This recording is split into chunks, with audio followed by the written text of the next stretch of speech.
ನಮಸ್ಕಾರ ಎಲ್ಲರಿಗೂ. Education master YouTube ಚಾನಲ್ಗೆ ನಿಮ್ಮೆಲ್ಲರಿಗೂ ಸ್ವಾಗತ.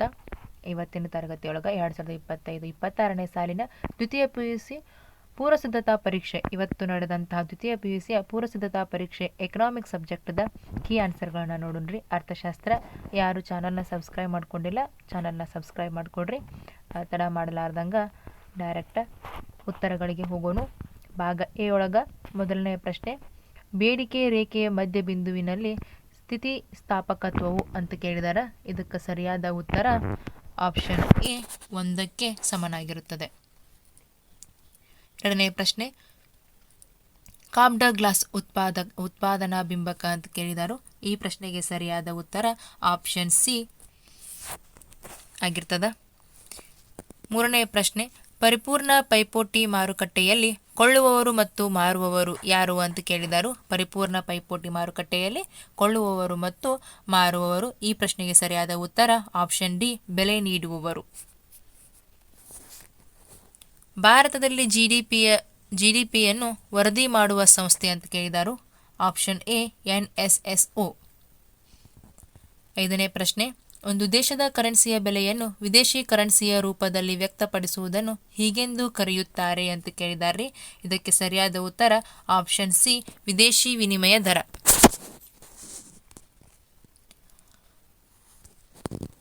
ಇನ್ನು ಎರಡನೇದರೊಳಗೆ ಆವರಣದಲ್ಲಿ ಸರಿಯಾದ ಉತ್ತರವನ್ನು ಆರಿಸಿ ಖಾಲಿ ಬಿಟ್ಟ ಸ್ಥಳವನ್ನು ಭರ್ತಿ ಮಾಡಿರಿ ಅಂತ ಕೇಳಿದರು. ಮೊದಲನೆಯದು, ಕೇಂದ್ರೀಯ ಯೋಜಿತ ಆರ್ಥಿಕತೆಯಲ್ಲಿ ಎಲ್ಲ ಪ್ರಮುಖ ನಿರ್ಧಾರಗಳನ್ನು ಡ್ಯಾಶ್ ತೆಗೆದುಕೊಳ್ಳುತ್ತದೆ ಅಂತ ಐತ್ರಿ, ಸರ್ಕಾರ ತೆಗೆದುಕೊಳ್ಳುತ್ತದೆ. ಏಳನೇ ಪ್ರಶ್ನೆ, AVC ರೇಖೆಯ ಡ್ಯಾಶ್ ಬಿಂದುವಿನಲ್ಲಿ SMC ರೇಖೆಯು AVC ರೇಖೆಯನ್ನು ಕೆಳಗಿನಿಂದ ಛೇದಿಸುತ್ತದೆ ಅಂತ ಕೇಳಿದರು. ಉತ್ತರ ಕನಿಷ್ಠ. ಎಂಟನೇ ಪ್ರಶ್ನೆ, ಡ್ಯಾಶ್ ತೆರಿಗೆಯು ಸರ್ಕಾರವು ಉತ್ಪನ್ನದ ಪ್ರತಿ ಘಟಕದ ಮಾರಾಟದ ಮೇಲೆ ವಿಧಿಸುವ ತೆರಿಗೆಯಾಗಿದೆ ಅಂತ ಕೇಳಿದರು. ಎಂಟನೆಯದು ಘಟಕ ತೆರಿಗೆಯು ಸರ್ಕಾರವು ಉತ್ಪನ್ನದ ಪ್ರತಿ ಘಟಕದ ಮಾರಾಟದ ಮೇಲೆ ವಿಧಿಸುವ ತೆರಿಗೆಯಾಗಿದೆ. ಒಂಬತ್ತನೇ ಪ್ರಶ್ನೆ, M1 ಮತ್ತು M2ಗಳನ್ನು ಡ್ಯಾಶ್ ಎಂದು ಕರೆಯುತ್ತೇವೆ ಅಂತೈತಿ, ಸಂಕುಚಿತ ಹಣ ಅಂತ ಕರೀತಾರೆ. ಹತ್ತನೇ ಪ್ರಶ್ನೆ, ಸರ್ಕಾರವು ಆದಾಯವನ್ನು ಆಧರಿಸದೆ ವಿಧಿಸುವ ತೆರಿಗೆಗಳನ್ನು ಡ್ಯಾಶ್ ಎನ್ನುತ್ತೇವೆ ಅಂತ ಕೊಟ್ಟಾರೆ, ಒಟ್ಟು ತೆರಿಗೆಗಳು ಎನ್ನುತ್ತೇವೆ. ಇನ್ನೊಂದ್ಸಲ ಹೇಳ್ತೇನೆ ನೋಡ್ರಿ. ಒಂದನೆಯ ಉತ್ತರ ಸರ್ಕಾರ, ಎರಡನೆಯ ಉತ್ತರ ಕನಿಷ್ಠ, ಮೂರನೆಯ ಉತ್ತರ ಘಟಕ, ನಾಲ್ಕನೆಯ ಉತ್ತರ ಸಂಕುಚಿತ ಹಣ, ಐದನೆಯ ಉತ್ತರ ಒಟ್ಟು ತೆರಿಗೆಗಳು. ಇನ್ನು ಹೊಂದಿಸಿ ಬರೆಯಿರಿ ನೋಡ್ರಿ. ಸರಳ ಬೇಡಿಕೆ ರೇಖೆ ಅಂತ ಕೊಟ್ಟಿದ್ದಾರೆ. ಇದಕ್ಕೆ ಉತ್ತರ D of P = A - BP. ಇನ್ನು MR = ಅಂತ ಕೇಳಿದ್ದಾರೆ, triangle TR by triangle Q. ಮರು ಖರೀದಿ ಒಪ್ಪಂದ ಅಂತ ಕೇಳಿದ್ದಾರೆ. ಮರು ಖರೀದಿ ಒಪ್ಪಂದ ಹೊಸ ಉದ್ದಿಮೆಗಳ ಆಕರ್ಷಣೆ. ಉಳಿತಾಯ ಫಿ ಮೈನಸ್ ಸಿ,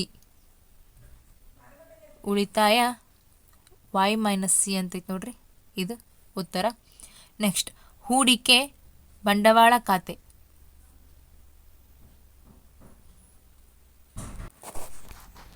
ಇನ್ನು 2 ಅಂಕದ ಪ್ರಶ್ನೆಗಳಿಗೆ ಉತ್ತರಗಳನ್ನು ನೋಡೋಣ್ರಿ. 12ನೇ ಪ್ರಶ್ನೆ, ಒಬ್ಬ ಅನುಭೋಗಿಗೆ 5 ಕಿತ್ತಳೆ ಹಣ್ಣುಗಳನ್ನು 25 ಘಟಕಗಳಷ್ಟು ಒಟ್ಟು ತುಷ್ಟಿ ಗುಣವನ್ನು ಮತ್ತು 6 ಕಿತ್ತಳೆ ಹಣ್ಣುಗಳು 22 ಘಟಕಗಳಷ್ಟು ಒಟ್ಟು ತುಷ್ಟಿಗುಣವನ್ನು ನೀಡುತ್ತವೆ ಎಂದು ಭಾವಿಸಿದರೆ ಸೀಮಾಂತ ತುಷ್ಟಿಗುಣವನ್ನು ಕಂಡುಹಿಡಿಯಿರಿ ಅಂತ ಕೊಟ್ಟಾರ್ರಿ. ಇಲ್ಲಿ ನೀವು MUN = TUN - TUN - 1 ಸೂತ್ರವನ್ನು ಹಾಕಿ ಬಿಡಿಸಿದಾಗ ನಿಮಗೆ ಕೊನೆಗೆ ಉತ್ತರ MU6 = -2 ಬರ್ತದ್ರಿ. -2 ಘಟಕಾಂಶಗಳು, ಸೀಮಾಂತ ತುಷ್ಟಿಗುಣ -2 ಘಟಕಾಂಶಗಳು ಅಂತೇಳಿ ಆನ್ಸರ್ ಬರುತ್ತೆ 12ನೇ ಪ್ರಶ್ನೆದು. ಇನ್ನು ನೆಕ್ಸ್ಟ್, ಪೂರೈಕೆ ಎಂದರೇನು ಅಂತ ಕೇಳಿದಾರೆ. ಸಪ್ಲೈ ಅಂತ ಕರಿತೀವಿ. ಪೂರೈಕೆ ಅಂದ್ರೆ ನಿರ್ದಿಷ್ಟ ಬೆಲೆಯಲ್ಲಿ ಮತ್ತು ನಿರ್ದಿಷ್ಟ ಸಮಯದಲ್ಲಿ ಉತ್ಪಾದಕರು ಅಥವಾ ಮಾರಾಟಗಾರರು ಮಾರುಕಟ್ಟೆಯಲ್ಲಿ ಮಾರಾಟ ಮಾಡಲು ಸಿದ್ಧರಿರುವ ಮತ್ತು ಶಕ್ತರಾಗಿರುವ ಸರಕು ಅಥವಾ ಸೇವೆಗಳ ಪ್ರಮಾಣವನ್ನು ನಾವು ಪೂರೈಕೆ ಅಂತ ಕರಿತೀವ್ರಿ. 14ನೇ ಪ್ರಶ್ನೆ, ರಫ್ತುಗಳ ಅರ್ಥವನ್ನು ಬರೆಯಿರಿ ಅಂತ ಕೇಳಿದರು. ರಫ್ತು ಅಂತಂದ್ರೆ ಒಂದು ದೇಶವು ತನ್ನ ಗಡಿಯೊಳಗೆ ಉತ್ಪಾದಿಸಿದ ಸರಕು ಮತ್ತು ಸೇವೆಗಳನ್ನು ವಿದೇಶದಲ್ಲಿರುವ ಗ್ರಾಹಕರಿಗೆ ಅಥವಾ ಇತರ ದೇಶಗಳಿಗೆ ಮಾರಾಟ ಮಾಡುವ ಪ್ರಕ್ರಿಯೆಯನ್ನು ನಾವು ರಫ್ತು ಅಂತ ಕರಿತೀವಿ. 15ನೇ ಪ್ರಶ್ನೆ, CPI ವಿಸ್ತರಿಸಿ ಅಂತ ಕೇಳಿದರು. CPI ಅಂತಂದ್ರೆ ಗ್ರಾಹಕ ಬೆಲೆ ಸೂಚಕ ಅಂತ ಕರಿತೀವಿ, ಕನ್ಸ್ಯೂಮರ್ ಪ್ರೈಸ್ ಇಂಡೆಕ್ಸ್. 16ನೇ ಪ್ರಶ್ನೆ, ಕೊರತೆಯ ಬೇಡಿಕೆಯ ಅರ್ಥವನ್ನು ಬರೆಯಿರಿ ಅಂತಂದರು. ಕೊರತೆಯ ಬೇಡಿಕೆ ಅಂತಂದ್ರೆ ಏನಪ್ಪಾ ಅಂದ್ರೆ ಆರ್ಥಿಕತೆಯಲ್ಲಿ ಪೂರ್ಣ ಉದ್ಯೋಗ ಮಟ್ಟವನ್ನು ಕಾಯ್ದುಕೊಳ್ಳಲು ಅಗತ್ಯವಿರುವಂತಹ ಒಟ್ಟು ಬೇಡಿಕೆಗಿಂತ ನಿಜವಾದ ಒಟ್ಟು ಬೇಡಿಕೆಯು ಕಡಿಮೆಯಾಗಿರುವ ಸ್ಥಿತಿ. ಇದು ಬೆಲೆಗಳ ಕುಸಿತಕ್ಕೆ ಅಥವಾ ಆರ್ಥಿಕ ಹಿಂಜರಿತಕ್ಕೆ ಕಾರಣವಾಗಬಹುದು. ಭಾಗ ಬಿ ಒಳಗ ನೋಡೋಣ್ರಿ, 2 ಮಾರ್ಕ್ಸ್ ಕ್ವಶನ್ಸ. 17ನೇ ಪ್ರಶ್ನೆ, ಮೂಲ ಆರ್ಥಿಕ ಚಟುವಟಿಕೆಗಳನ್ನು ಪಟ್ಟಿ ಮಾಡಿರಿ ಅಂತ ಕೇಳಿದಾರ್ರಿ. ಮೂಲ ಆರ್ಥಿಕ ಚಟುವಟಿಕೆಗಳನ್ನು ಪಟ್ಟಿ ಮಾಡಿ ಅಂತ ಕೇಳಿದಾರು. ಯಾವ್ಯಾವಪ್ಪ ಅಂತಂದ್ರೆ ಒಂದು ಉತ್ಪಾದನೆ, ಅನುಭೋಗ ಮತ್ತು ಹಂಚಿಕೆ. ಉತ್ಪಾದನೆ ಅಂದ್ರೆ ಸರಕು ಮತ್ತು ಸೇವೆಗಳನ್ನು ಸೃಷ್ಟಿಸುವ ಪ್ರಕ್ರಿಯೆ ಆಗೈತಿ. ಅನುಭೋಗ ಅಂತಂದ್ರೆ ಮಾನವನ ಅಗತ್ಯಗಳನ್ನು ಪೂರೈಸಲು ಸರಕು ಮತ್ತು ಸೇವೆಗಳನ್ನು ಬಳಸೋದು. ಇನ್ನು ಹಂಚಿಕೆ, ಡಿಸ್ಟ್ರಿಬ್ಯೂಷನ್ ಅಂತಂದ್ರೆ ಉತ್ಪಾದನಾ ಅಂಶಗಳಿಗೆ ಪ್ರತಿಫಲವನ್ನು ಹಂಚುವ ಕ್ರಿಯೆ. ಉತ್ಪಾದನಾ ಅಂಶಗಳಿಗೆ ಪ್ರತಿಫಲನವನ್ನು ಹಂಚುವ ಕ್ರಿಯೆ, ಅದು ಭೂಮಿ ಆಗಿರ್ಬೋದು, ಶ್ರಮ ಆಗಿರ್ಬೋದು, ಬಂಡವಾಳ ಅಥವಾ ಸಂಘಟನೆ ಯಾವುದಾದ್ರೂ ಆಗಿರ್ಬೋದು. ಇನ್ನು 18ನೇ ಪ್ರಶ್ನೆ, ಬೇಡಿಕೆ ನಿಯಮವನ್ನು ತಿಳಿಸಿ ಅಂತೈತಿ. ಬೇಡಿಕೆ ನಿಯಮ ಅಂತಂದ್ರೆ ಏನಪ್ಪಾ ಅಂತಂದ್ರೆ ಬೇಡಿಕೆಯ ನಿಯಮವು ಇತರ ಅಂಶಗಳು ಸ್ಥಿರವಾಗಿದ್ದಾಗ ಒಂದು ಸರಕಿನ ಬೆಲೆ ಹೆಚ್ಚಾದಂತೆ ಅದರ ಬೇಡಿಕೆಯ ಪ್ರಮಾಣ ಕಡಿಮೆಯಾಗುತ್ತದೆ ಮತ್ತು ಬೇಡಿಕೆ ಕಡಿಮೆಯಾದಂತೆ ಬೇಡಿಕೆಯ ಪ್ರಮಾಣ ಕೂಡ ಹೆಚ್ಚಾಗುತ್ತದೆ. ಅದನ್ನು ನಾವು ಬೆಲೆ ಮತ್ತು ಬೇಡಿಕೆಯ ಪ್ರಮಾಣ ನಡುವೆ ವಿಲೋಮವಾಗಿರ್ತೈತಿ, ಅದನ್ನು ಬೇಡಿಕೆಯ ನಿಯಮ ಅಂತ ಕರೀತು. 19ನೇ ಪ್ರಶ್ನೆ, ಪ್ರತಿಫಲನ ಪ್ರಮಾಣದ ವಿಧಗಳನ್ನು ತಿಳಿಸಿ ಅಂತ ಕೇಳಾರು. ಪ್ರತಿಫಲನದ ಪ್ರಮಾಣದ ವಿಧಗಳು ಯಾವಪ್ಪ ಅಂದ್ರೆ ಒಂದು ಏರುತ್ತಿರುವ ಪ್ರತಿಫಲನ, ಒಂದು ಸ್ಥಿರ ಪ್ರತಿಫಲನ ಮತ್ತು ಇಳುತ್ತಿರುವ ಪ್ರತಿಫಲನ. ಏರುತ್ತಿರುವ ಪ್ರತಿಫಲನ ಅಂತಂದ್ರೆ ಉತ್ಪಾದನೆಯ ಎಲ್ಲ ಅಂಶಗಳನ್ನು ನಿರ್ದಿಷ್ಟ ಪ್ರಮಾಣದಲ್ಲಿ ಹೆಚ್ಚಿಸಿದಾಗ ಒಟ್ಟು ಉತ್ಪಾದನೆಯು ಅದಕ್ಕಿಂತ ಹೆಚ್ಚಿನ ಪ್ರಮಾಣದಲ್ಲಿ ಹೆಚ್ಚಾಗ್ತೈತಿ. ಇನ್ನು ಸ್ಥಿರ ಪ್ರತಿಫಲನ ಅಂತಂದ್ರೆ ಉತ್ಪಾದನೆಯ ಎಲ್ಲ ಅಂಶಗಳು ನಿರ್ದಿಷ್ಟ ಪ್ರಮಾಣದಲ್ಲಿ ಹೆಚ್ಚಿಸಿದಾಗ ಒಟ್ಟು ಉತ್ಪಾದನೆಯು ಸಹ ಅದೇ ಪ್ರಮಾಣದಲ್ಲಿ ಹೆಚ್ಚಾಕೈತಿ. ಇನ್ನು ಇಳಿಯುತ್ತಿರುವ ಪ್ರತಿಫಲನಗಳು ಅಂತಂದ್ರೆ ಉತ್ಪಾದನೆಯ ಎಲ್ಲ ಅಂಶಗಳು ನಿರ್ದಿಷ್ಟ ಪ್ರಮಾಣದಲ್ಲಿ ಹೆಚ್ಚಿಸಿದಾಗ ಒಟ್ಟು ಉತ್ಪಾದನೆಯು ಅದಕ್ಕಿಂತ ಕಡಿಮೆ ಪ್ರಮಾಣದಲ್ಲಿರ್ತೈತಿ. ಇನ್ನು 20ನೇ ಪ್ರಶ್ನೆ, ಬೆಲೆ ಪೂರೈಕೆ ಸ್ಥಿತಿಸ್ಥಾಪಕತ್ವದ ಅರ್ಥವನ್ನು ನೀಡಿ ಮತ್ತು ಅದರ ಸೂತ್ರವನ್ನು ಬರೆಯಿರಿ ಎಂದರು. ಬೆಲೆ ಪೂರೈಕೆ ಸ್ಥಿತಿಸ್ಥಾಪಕದ ಅರ್ಥ ಏನಪ್ಪಾ ಅಂದ್ರೆ ಸರಕಿನ ಬೆಲೆಯಲ್ಲಿ ಶೇಕಡಾವಾರು ಬದಲಾವಣೆಗೆ ಅದರ ಪೂರೈಕೆಯ ಪ್ರಮಾಣದಲ್ಲಿನ ಶೇಕಡಾವಾರು ಬದಲಾವಣೆಯ ಪ್ರತಿಕ್ರಿಯೆಯ ಅಳತೆಯನ್ನು ನಾವು ಬೆಲೆ ಪೂರೈಕೆ ಸ್ಥಿತಿಸ್ಥಾಪಕತ್ವ ಅಂತ ಕರಿತೀವಿ. ಇದರ ಸೂತ್ರ ES minus ES triangle Q by QS divided by triangle P by P triangle Q by S divided by triangle P into P by QS ಅಂತ ಕರಿತೀವಿ. ಇಲ್ಲಿ ES ಅನ್ನೋದು ಸ್ಥಿತಿಸ್ಥಾಪಕತ್ವವನ್ನು, QS ಅನ್ನೋದು ಪೂರೈಕೆಯ ಪ್ರಮಾಣವನ್ನು, P ಅನ್ನುವುದು ಬೆಲೆಯನ್ನು ಮತ್ತು ಟ್ರಯಾಂಗಲ್ ಬದಲಾವಣೆಯನ್ನು ಸೂಚಿಸ್ತದೆ. ಇನ್ನು 21ನೇ ಪ್ರಶ್ನೆ, ಇಬ್ಬರು ಉತ್ಪಾದಕರ ಪೂರೈಕೆ ರೇಖೆಗಳು ಕ್ರಮವಾಗಿ S1 of P = P - 15 ಮತ್ತು S2 of P = P - 5 ಆದಾಗ ಮಾರುಕಟ್ಟೆಯ ಪೂರೈಕೆಯನ್ನು ಕಂಡುಹಿಡಿಯಿರಿ ಅಂತ ಕೊಟ್ಟಾರು. ಇದರ ಉತ್ತರ ಏನಾಕೈತಪ್ಪ ಅಂತಂದ್ರೆ ಕೊನೆಯದಾಗಿ SM of P = 0, SM of P = P - 5 and SM of P = 2P - 20 ಅಂತ ಹೇಳಿ ಇದರ ಉತ್ತರ ಬರ್ತೈತಿ. 22ನೇ ಪ್ರಶ್ನೆ, ಅನುಭೋಗಿ ಸರಕುಗಳು ಮತ್ತು ಬಂಡವಾಳ ಸರಕುಗಳ ನಡುವಿನ ವ್ಯತ್ಯಾಸವೇನು ಅಂತ ಕೇಳಿದರು. ಅನುಭೋಗಿ ಸರಕುಗಳು ಇವು ಮಾನವನ ಅಗತ್ಯಗಳನ್ನು ನೇರವಾಗಿ ಪೂರೈಸ್ತವ. ಇನ್ನು ಬಂಡವಾಳ ಸರಕುಗಳು ಇವು ನೇರವಾಗಿ ಅಗತ್ಯಗಳನ್ನು ಪೂರೈಸೋದಿಲ್ಲ, ಆದರೆ ಉತ್ಪಾದನಾ ಸಾಮರ್ಥ್ಯವನ್ನು ಹೆಚ್ಚಳ ಮಾಡ್ತವೆ. ಇನ್ನು 23ನೇ ಪ್ರಶ್ನೆ, ಮೂಲ ಬೆಲೆಗಳಲ್ಲಿ ಮತ್ತು ಮಾರುಕಟ್ಟೆ ಬೆಲೆಗಳಲ್ಲಿ GVAಗಳ ನಡುವಿನ ವ್ಯತ್ಯಾಸವನ್ನು ಗುರುತಿಸಿರಿ ಅಂತ ಕೇಳಿದರು.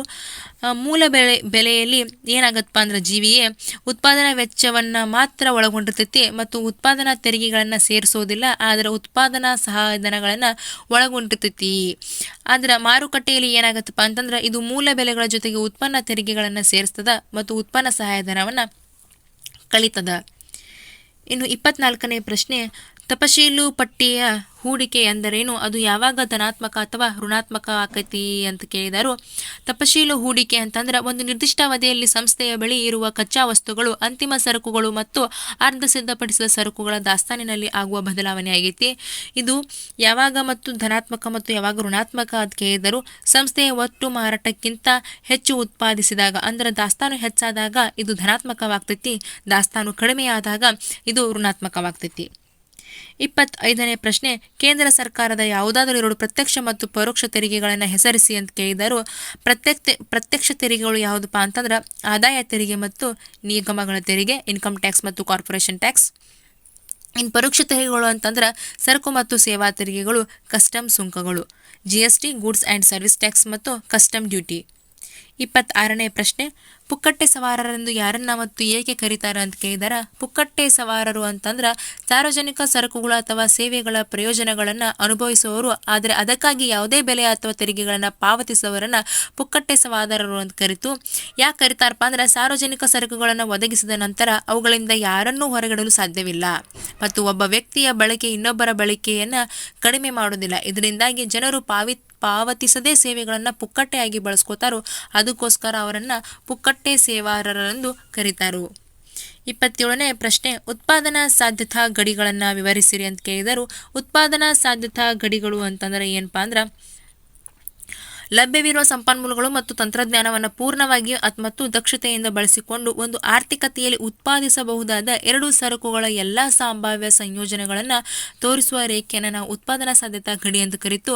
PPF ಮೇಲಿನ ಯಾವುದೇ ಬಿಂದುವು ಸಂಪನ್ಮೂಲಗಳ ದಕ್ಷ ಬಳಕೆಯನ್ನು ಸೂಚಿಸ್ತದೆ. PPF ಒಳಗಿರುವ ಬಿಂದುವು ಸಂಪನ್ಮೂಲಗಳ ಪೂರ್ಣ ಬಳಕೆಯಾಗಿಲ್ಲ ಅಥವಾ ದಕ್ಷತೆಯ ಕೊರತೆಯನ್ನು ಸೂಚಿಸ್ತದೆ. ಅದೇ ರೀತಿಯಾಗಿ PPF ಹೊರಗಿರುವ ಬಿಂದುವು ಪ್ರಸ್ತುತ ಸಂಪನ್ಮೂಲ ಮತ್ತು ತಂತ್ರಜ್ಞಾನ ಮಟ್ಟದಲ್ಲಿ ತಲುಪುವ ಅಸಾಧ್ಯವಾದ ಉತ್ಪಾದನಾ ಮಟ್ಟವನ್ನು ಸೂಚಿಸುತ್ತದೆ. ಇದು ಅವಕಾಶ ವೆಚ್ಚದ ಪರಿಕಲ್ಪನೆಯನ್ನು ವಿವರಿಸಲು ಕೂಡ ಸಹಾಯ ಮಾಡ್ತದೆ.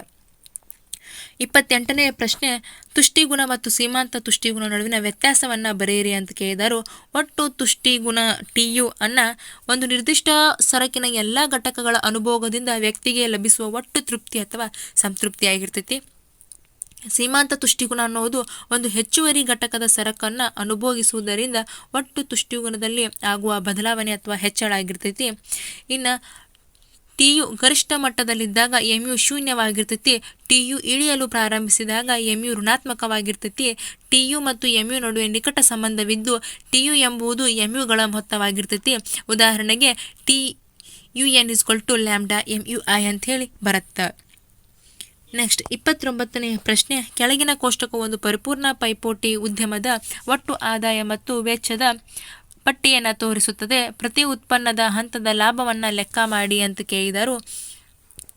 ಇಲ್ಲಿ ಮೊದಲನೆಯದು ಏನು ಬರುತ್ತಪ್ಪ ಅಂತಂದ್ರೆ ಲಾಭ Q = -5 ಆಗುತ್ತಾ. ಎರಡನೇದು Q = -2 ಆಗುತ್ತಾ. ಮೂರನೇದು Q =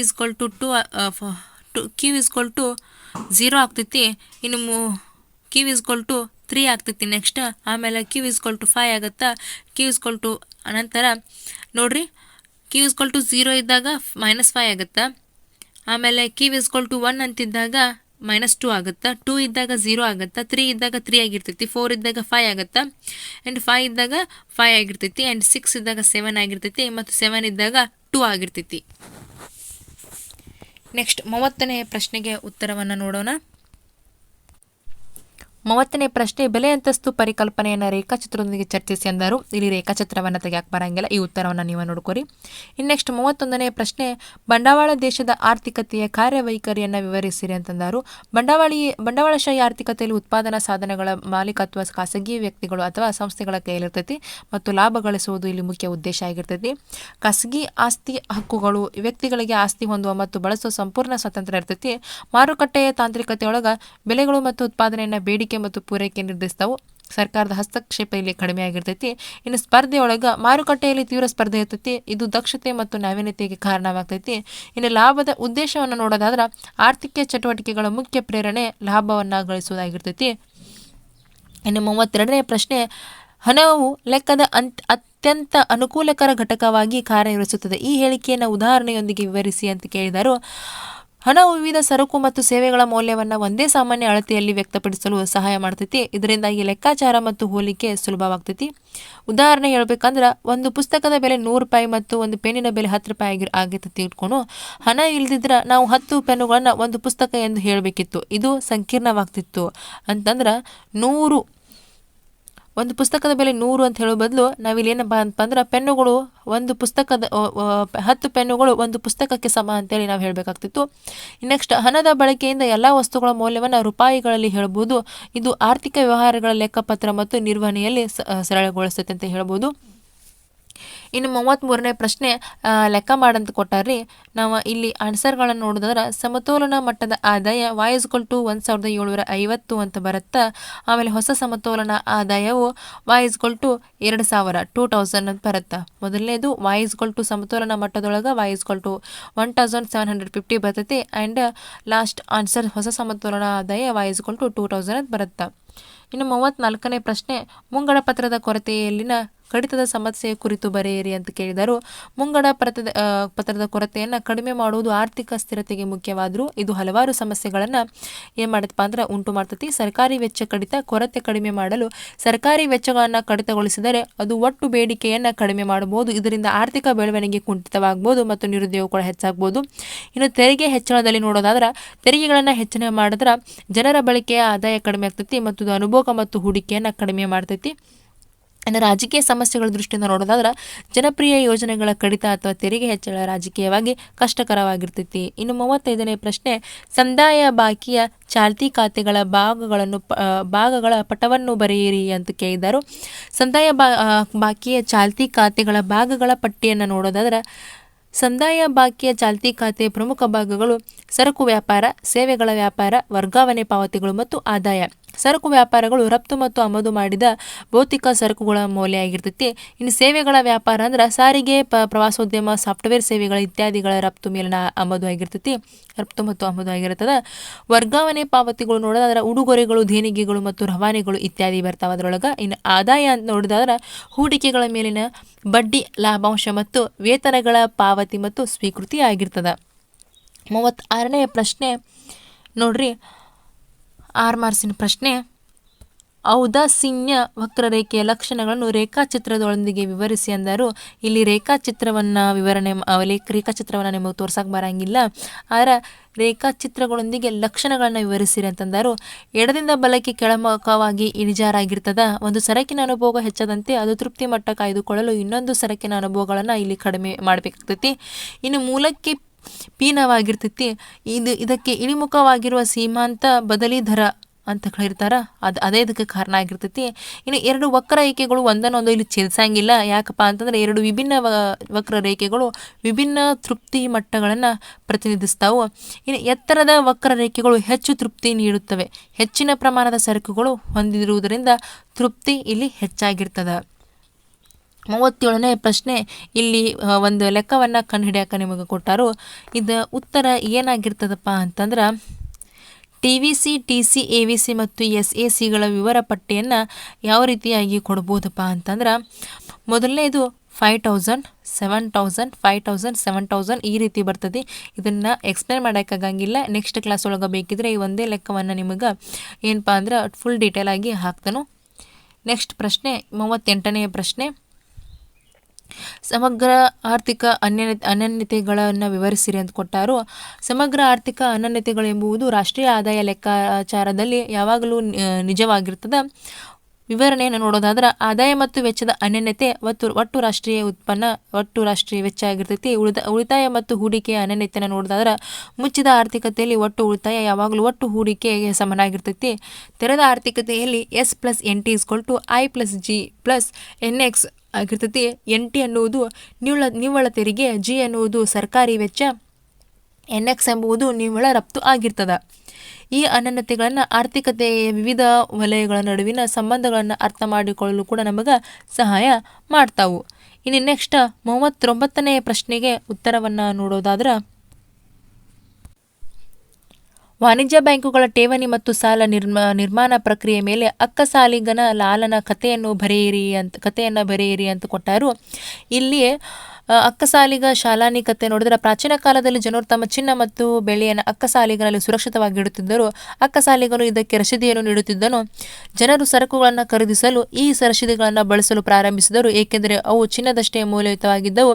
ಯಾವ್ಯಾವಪ್ಪ ಅಂತಂದ್ರೆ ಠೇವಣಿ ಜನರು ತಮ್ಮ ಚಿನ್ನವನ್ನು ಅಕ್ಕಸಾಲಿಗನಲ್ಲಿ ಇಟ್ಟರು.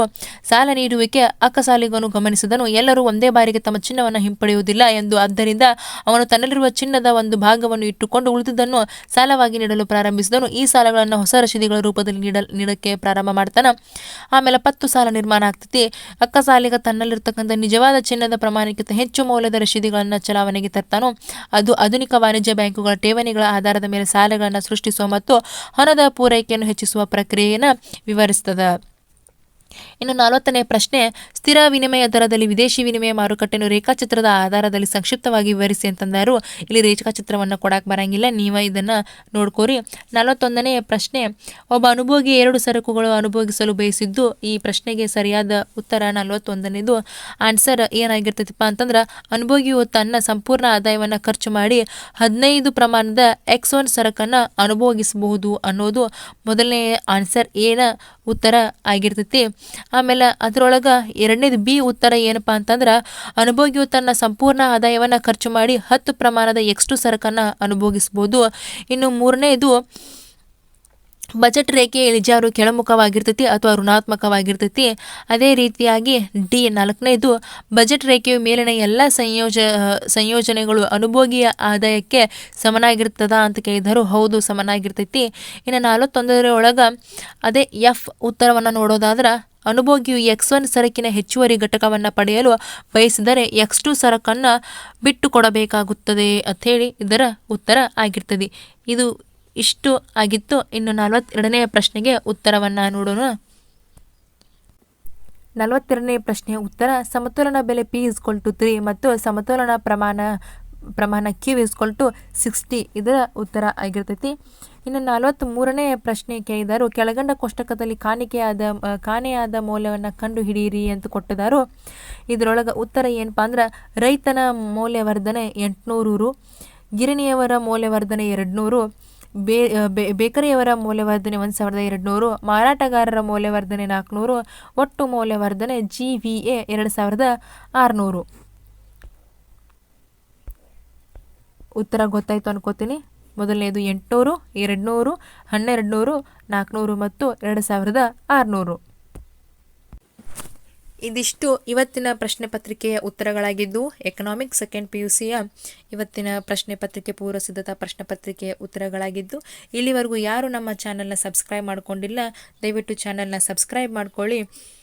ಅದೇ ರೀತಿ ಸೈಡಲ್ಲಿರುವಂಥ ಬೆಲ್ ಐಕನ್ನ ಕ್ಲಿಕ್ ಮಾಡಿ, ನಮ್ಮ ಎಲ್ಲ ವಿಡಿಯೋಗಳು ನಿಮಗೆ ಬಂದು ತಲುಪುತ್ತೆ. ಅದೇ ರೀತಿಯಾಗಿ ಒಂದು ಲೈಕ್ ಕೂಡ ಮಾಡಿ. ಇದೇ ರೀತಿ ಬೇರೆ ಯಾವುದಾದ್ರೂ ಪ್ರಶ್ನೆ ಪತ್ರಿಕೆಗಳು ನಿಮಗೆ ಬೇಕಾಗಿದ್ದರೆ ದಯವಿಟ್ಟು ಕಮೆಂಟ್ ಮಾಡಿ ಅಂತ ಹೇಳ್ತಾ ಇವತ್ತಿನ ತರಗತಿಯನ್ನು ಇಲ್ಲಿಗೆ ಮುಗಿಸ್ತಾ ಇದ್ದೀನಿ. Thank you.